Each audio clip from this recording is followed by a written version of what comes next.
وقل رب زدني علما. Ayat yang akan kita bahas ini masih seputar sifat-sifatnya orang munafik. Allah berfirman, wa idza qila lahum, dan ketika dikatakan pada mereka, diajak. Siapa yang ngajak? Enggak disebutkan. Artinya siapapun yang mengajak mereka. Aminu, berimanlah kalian, kama amana, sebagaimana beriman siapa? An-nasu, manusia. Maksudnya seperti imannya para sahabat.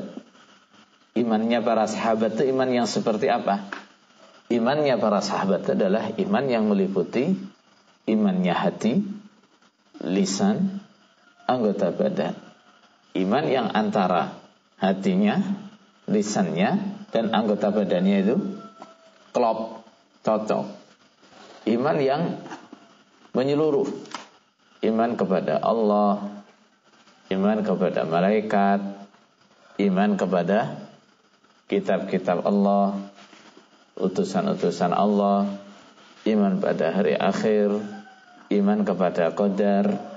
Itu semua dia yakini, juga dia ucapkan, kemudian tampak juga dalam perbuatannya, dalam prakteknya. Perbuatannya mengerjakan perintah-perintah Allah, meninggalkan larangan-larangan Allah.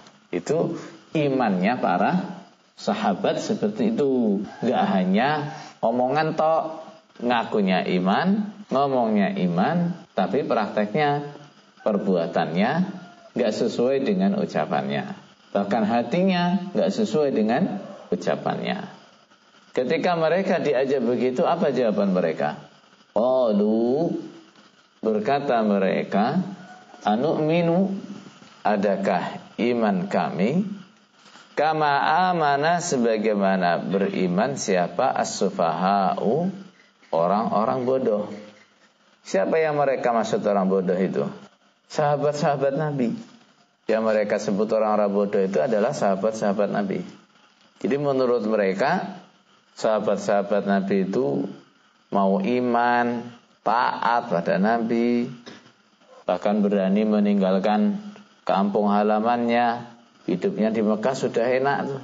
Hijrah, mulai hidup dari nol lagi. Bahkan ngambil risiko dimusuhi oleh seluruh orang Arab. Itu kalau menurut orang munafik, itu penyebabnya adalah kebodohan. Orang sudah hidupnya enak di Mekah, mau disuruh pindah ke Madinah, mulai hidup lagi dari nol. Enak-enak hidup rukun, damai dengan orang banyak. Nah, sekarang milih jadi musuhnya orang banyak. Ini bodoh. Berarti kalau menurut mereka itu, orang yang berakal gak begitu. Orang yang cerdas mestinya gak gitu. Sudah punya hidup mapan ya, itu yang dipertahankan. Sudah rukun dengan orang banyak, sudah nyaman dengan orang banyak, itu yang dipertahankan. Tapi mereka tidak berpikir di balik kerukunannya itu seperti apa.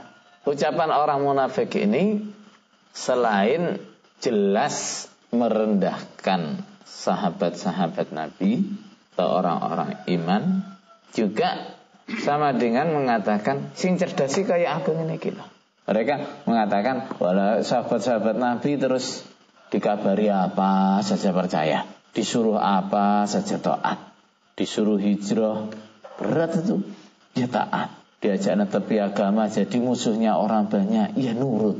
Itu kan bodoh. Berarti mereka sama dengan mengatakan apa? Sing cerdas sih kayak aku ngene iki, yang cerdas ya kayak saya ini.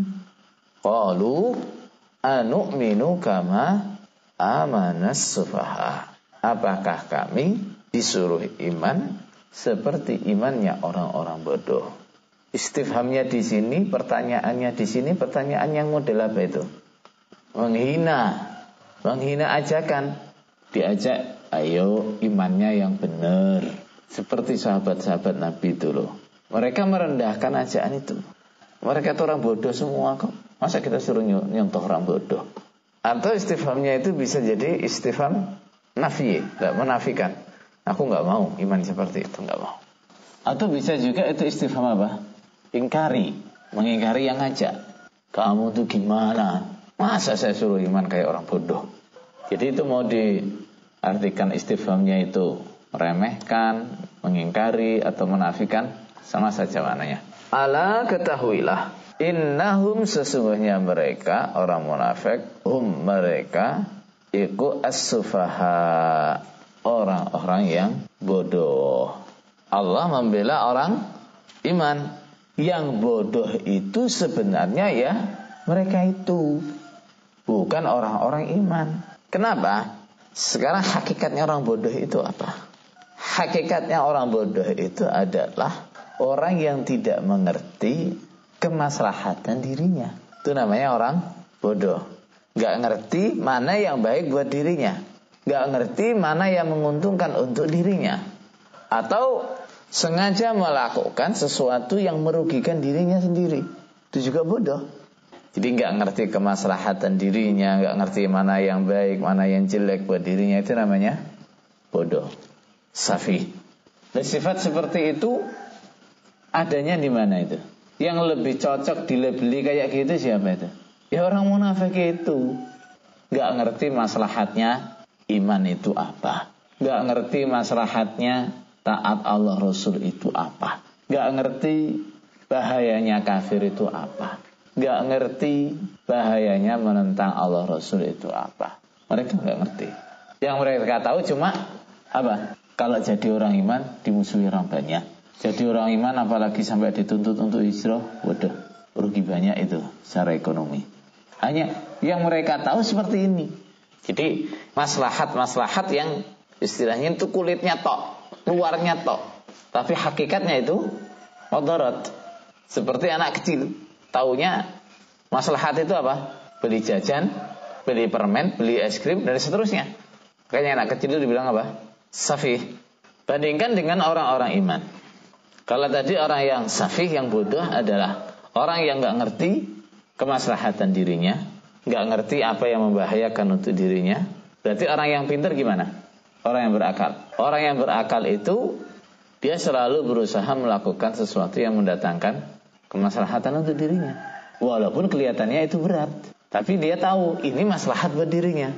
Orang iman bukan gak ngerti resikonya jadi orang iman itu dimusuhi, resikonya orang hijrah itu mulai hidup dari nol. Bukan mereka gak ngerti itu, tapi dibalik beratnya jadi orang iman, dibalik beratnya hijrah, itu ada kemaslahatan yang luar biasa. Kemaslahatan yang tidak bisa didapat kecuali dengan iman. Yang itu, ala innahum sufaha. Yang bodoh itu mereka, bukan orang iman. Kalau orang iman itu orang cerdas. Karena jelas yang dilakukan oleh orang iman, yang dipilih oleh orang iman, walaupun memang mengandung risiko, tapi itu kemaslahatannya lebih besar daripada risikonya. Jadi cerdas, bodoh, baik, itu ngukurnya dari apa tuh? Ukurannya itu apa? Ukurannya ya dari sifatnya orang itu, bukan dari pengakuannya. Orang itu walaupun ngomong aku wong pinter, tapi omongannya yo ngawur, perbuatannya yo ngawur. Nggak ada tanda-tanda ini orang yang berilmu. Yang kita lihat apanya? Dia tadi ngomong aku pinter. Orang munafik walaupun mereka ngomong sing pinteri kayak aku gitu. Penilaian pinter enggaknya kamu itu bukan dari kamu ngomong aku pinter, tapi bagaimana sifatmu. Walakin la ya'lamun. Akan tetapi orang-orang munafik gak ngerti apanya? Gak ngerti kalau mereka itu bodoh, gak ngerti dengan kebodohan dirinya. La yadri annahu la yadri. Gak ngerti kalau dia gak, itu namanya jahal apa? Murakkab. Sudah bodoh masih gak merasa kalau bodoh. Orang itu dalam hal ilmu ada 4 golongan. Yang pertama apa? Rajulun yadri wa huwa yadri annahu yadri. Orang yang tahu dan dia tahu kalau dia tahu. Artinya dia ingat. Orang yang ngerti ilmu dan tidak lupa. Itu namanya orang yang alim. Kemudian rajulun yadri wala yadri annahu yadri. Orang itu ngerti tapi dia nggak ngerti kalau dia ngerti. Kenapa? Dia lupa, perasaan dia nggak ngerti. Begitu ada yang ingetin, oh iya saya tahu itu. Itu namanya orang lupa. Yang ketiga, la yadri wa huwa yadri annahu la yadri. Dia nggak ngerti tapi dia tahu kalau dia nggak ngerti. Ini namanya jahlun basit. Nah, orang bodoh biasa, bodoh gitu saja. Tapi masih baik karena apa? Dia tahu kalau dia nggak tahu, ngerumasani. Nah, yang paling jelek adalah la yadri wa la yadri annahu la yadri. Sudah nggak ngerti, masih nggak ngerti kalau dia nggak ngerti. Nggak ngerti perasaannya alim, nggak ngerti perasaannya pinter.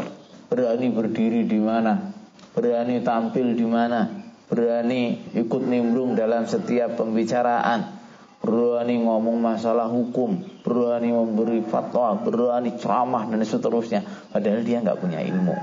Orang yang seperti ini sangat berbahaya bagi orang awam, terutama akan merusak. Kalau orang yang berilmu yang ngerti, wah iku wong keminter tok iki. Dia nggak ngerti, mereka nggak ngerti kalau mereka tidak ngerti. Sekarang ada pertanyaan. Ayat sebelumnya, ala innahum humul mufsiduna walakin la yash'urun.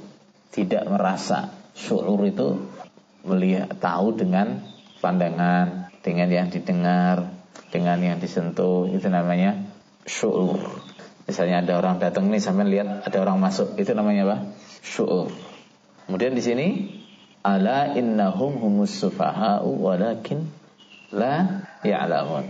Mereka tidak ngerti, tidak tahu. Kenapa yang di situ syu'ur, yang di sini ilm? Karena fasad, kerusakan itu sesuatu yang sifatnya hissi, bisa kita tonton, bisa kita lihat. Itu namanya fasad.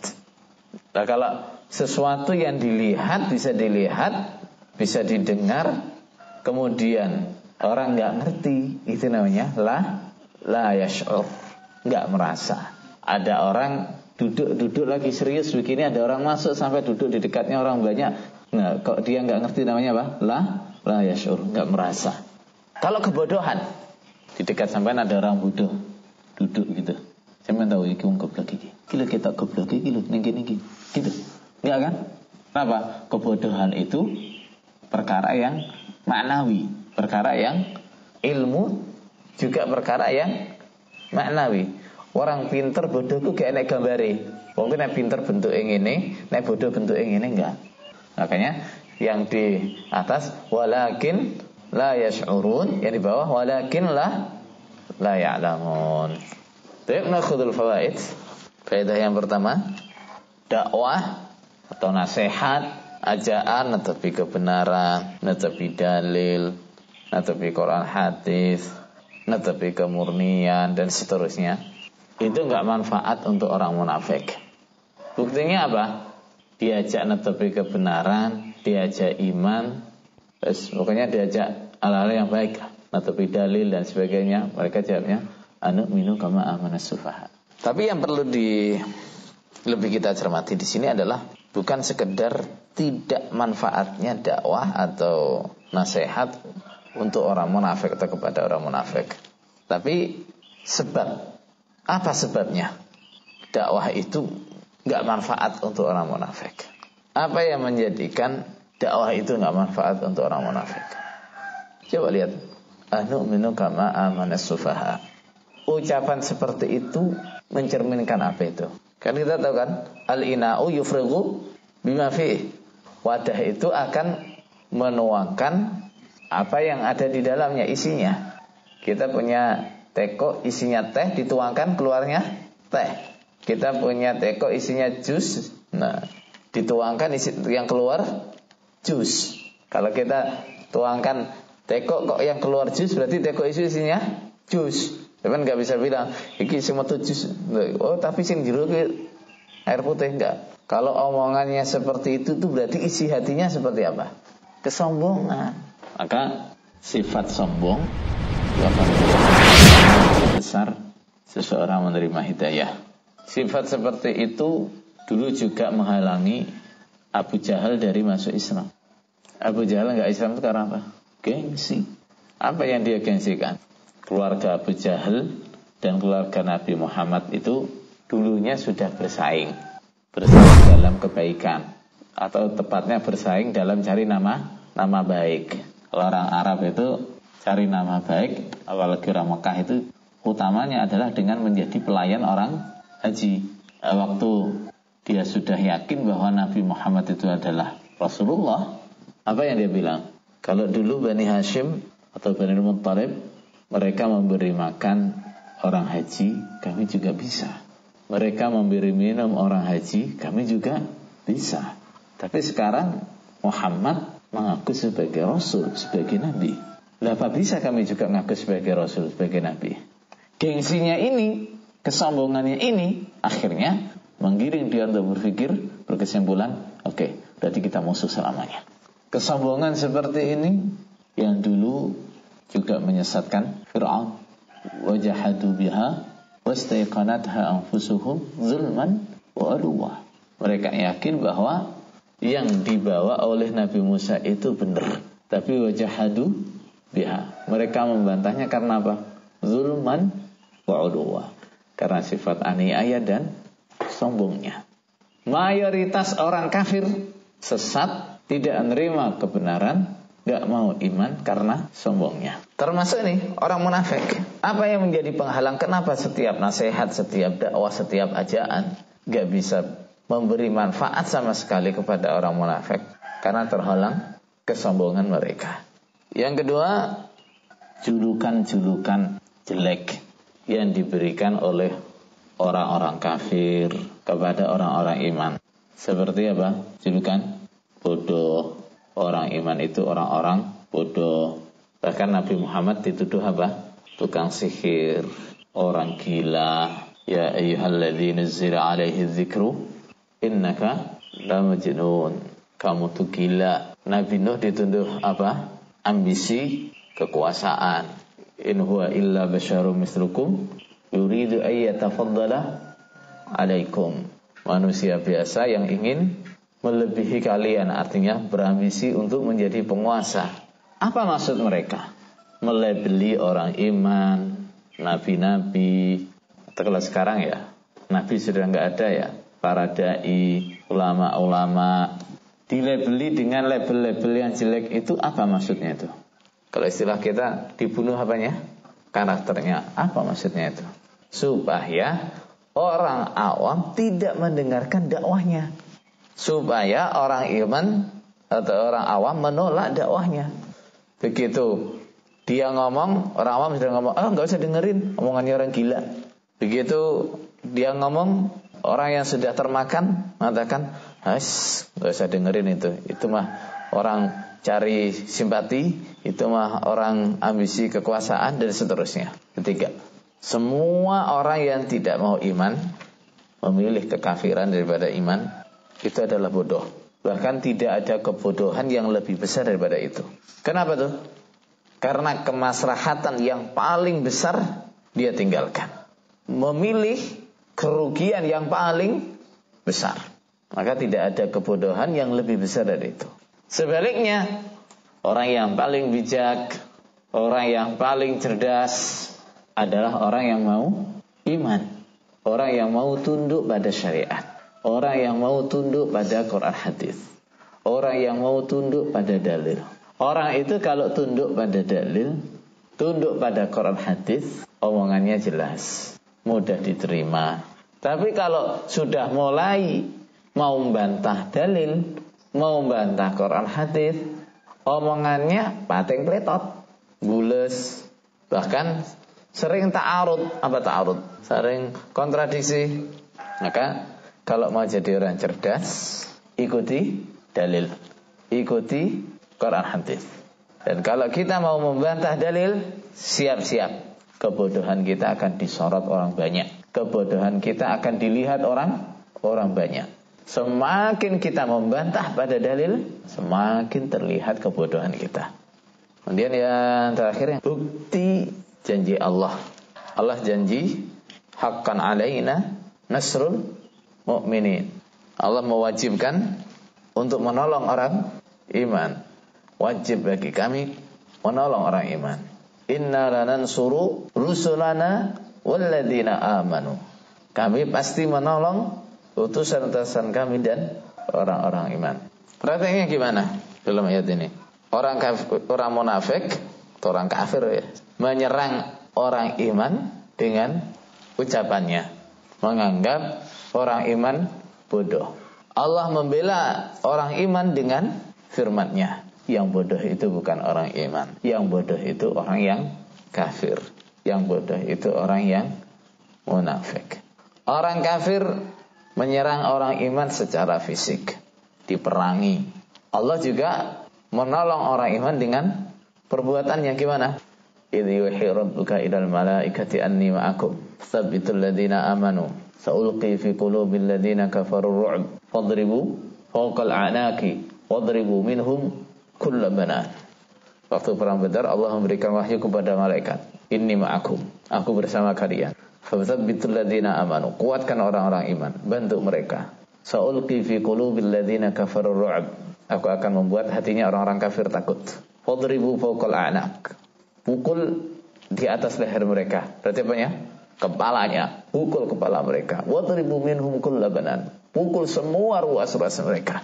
Mereka memerangi secara fisik. Allah membela orang iman dengan cara merusak fisiknya mereka. Fir'aun berusaha apa? Menghabisi Bani Israel. Allah menghabisi Fir'aun dan bala tentaranya. Itu janji Allah. Nah, haqqan alaina nasrul mu'minin. Tapi yang perlu diperhatikan adalah janji seperti ini harus diyakini betul. Janji yang seperti ini harus diyakini betul. Karena kalau sudah kurang yakin atau bahkan gak yakin dengan janji Allah, akhirnya kita itu lemah, jadi penakut, bahkan lebih takut kepada manusia daripada kepada Allah. Kenapa tuh? Itu karena kita sudah gak yakin atau kurang yakin dengan janjinya Allah. Coba kalau lihat sejarahnya sahabat-sahabat Nabi itu, kekuatan utama mereka ketika mereka ada dalam peperangan dan sebagainya. Apa kekuatan utama mereka itu? Yakin dengan janji Allah. Yakin, keyakinan itu loh yang jadikan mereka kuat. Waktu perang Badar itu jumlah orang iman cuma berapa? 300 lebih sedikit. Orang kafir ribuan, 1000 lebih. Orang iman kok berani gitu gimana? Orang iman kok bisa berani gitu kenapa? Karena mereka punya keyakinan mantap dengan janji Allah. Mereka yakin kita menang itu bukan karena jumlah kita yang banyak. Kita menang itu bukan karena peralatan kita yang lengkap, bukan. Kita menang itu karena Allah menolong. Itu yang mereka yakini. Kita juga begitu. Kalau kita yakin dengan janji Allah, kita kuat, kita berani. Tapi kalau sudah gak yakin, yang ditakutkan aneh-aneh, yang ditakutkan banyak sekali. Intinya lebih takut kepada manusia daripada kepada Allah. Ini musibah yang menimpa kebanyakan kita sekarang. Alasan gak mau berselisih dengan fulan, gak mau berselisih dengan fulan, gak mau bikin masalah dengan fulan. Alasannya begitu. Tapi akhirnya gimana?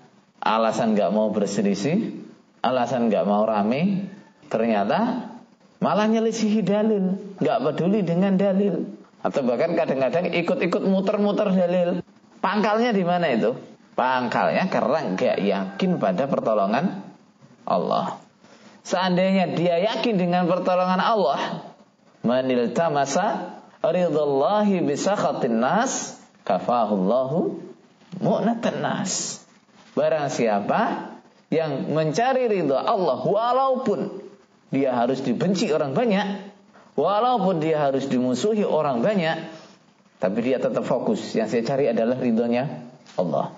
Kafahullahu mu'natan nas. Maka Allah akan mencukupi urusan dia dengan manusia. Wa man yatamasa ridhan nasi bi sakhatillah wakkalahullah ilan nas. Barang siapa yang mencari ridhonya manusia bahkan dengan melewati murkanya Allah, enggak peduli dengan murkanya Allah, maka Allah menyerahkan dia kepada manusia. Allah enggak nolong. Bahkan kalau itu Lafaz hadisnya ada yang begitu. Ada yang lafaz hadisnya begitu. Manil tamasa ridallahi bisakhatin nas, barang siapa yang mencari ridhanya Allah walaupun dia dibenci manusia, radhiyallahu an, Allah ridha padanya. Wa ardan nas an, Allah akan membuat manusia ridha pada dia. Akhirnya begitu. Kalau kita tuh fokus yang kita cari ridhanya Allah, awalnya memang mungkin semua orang akan memusuhi kita. Tapi ketika hakikat itu sudah terbuka, kebenaran itu sudah terbuka, semua orang akan berbalik, senang pada kita, syukur pada kita, respect pada kita. Tapi sebaliknya, wa man tamasa ridwan nasi bi sakhatillah, barang siapa yang mencari ridhonya manusia dengan menempuh murkanya Allah, sakhitallah alaih, Allah akan murka kepadanya, wa askhata alaihin nas, dan Allah akan menjadikan manusia murka kepadanya. Ketika kebenaran itu sudah terbuka, akhirnya banyak orang akan memaki dia, melaknati dia. Karena apa? Merasa dijerumuskan, merasa dibohongi, merasa diperalat, dan seterusnya. Jadi kalau kita nggak yakin dengan janji pertolongan Allah, kita akan jadi pengecut, kita akan jadi penakut, bahkan lebih kadang-kadang banyak takut dengan bayangannya sendiri.